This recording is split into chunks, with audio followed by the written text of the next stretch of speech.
Synodality is messy. Discernment is noisy. For example, in the Synod on the Family in October 2014 and 2015, in the debate on marriage, strong disagreements emerged. Pope Francis says each side, entrenched in their truth, ended up being imprisoned in their own positions.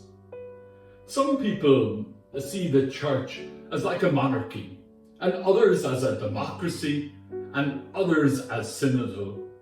Maynooth theologian Michael Conway writes, "We are witnessing a tectonic shift in our culture, away from a social order that is hierarchical in its order, vertical in its structure, and deferential in its dynamics. Our culture is gradually putting in place an alternative order that is horizontal, egalitarian, functional, discourse-based, person-centered, communitarian, and so on. We are moving from a form of order that was significantly indebted to the patriarchal system to a new form of order that is based on very different principles and values. Is it any wonder then that the church experiences the alienation of many in contemporary culture?" The Irish bishops reported that the findings of their questionnaire to Irish Catholics in preparation for the Roman Synod on the Family revealed that many found the teaching on the family as disconnected from real life experience, and that many people expressed particular difficulties with the teachings on cohabitation by unmarried couples, divorce and remarriage, family planning, assisted reproduction, homosexuality.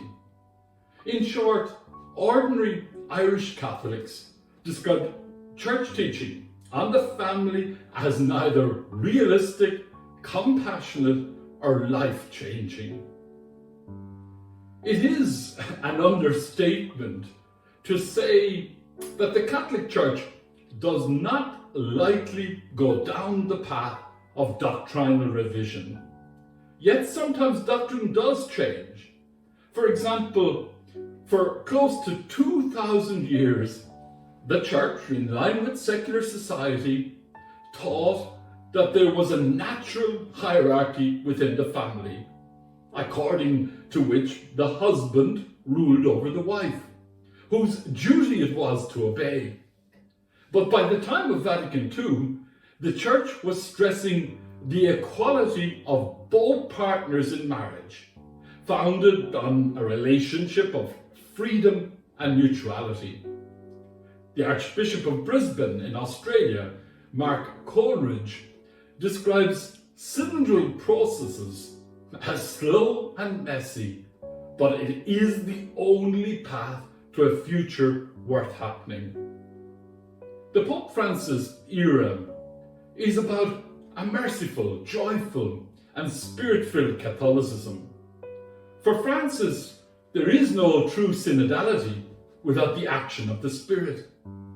The synodal process involves a return to the Church's own roots, apostolic discernment in common, rooted in the experience of the people of God, focused on mission and evangelization. Synodality begins with hearing from the whole people of God.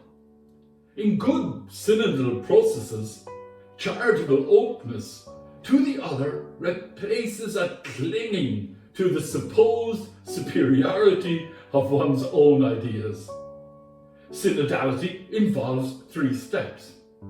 First, the practice of mutual listening, in which the aim is not to reach agreement or win out in a contest of opposing positions, but to journey together to seek God's will, allowing differences to harmonize and to receive the new things that the Spirit wishes to offer.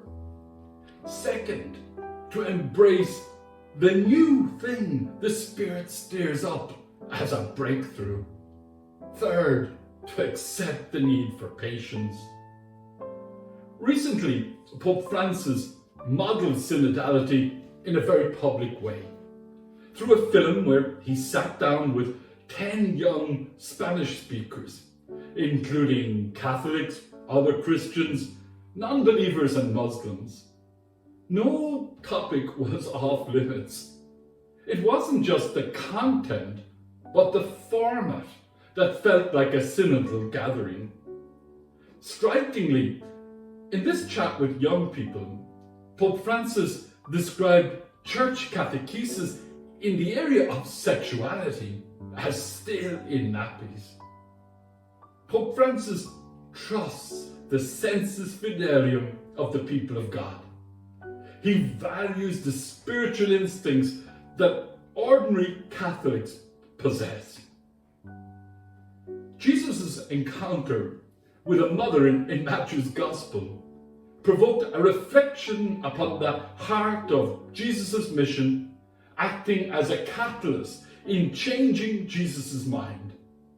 The woman may not have had the sophistication to argue with Jesus, but she surely had a compassionate heart that resonated with his own.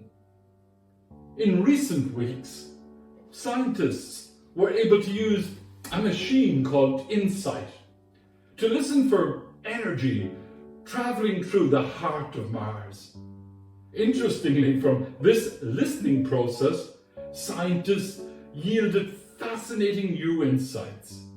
If we can listen to Mars, surely we can listen to each other. Francis is convinced that a listening church will yield impactful insights. Francis persuades that with patience the Spirit works and breaks the banks that confine our thinking, and then the Spirit pours forth as if from an overflowing fountain. In these moments, our imaginations are reshaped to journey forth in hope together. Amen.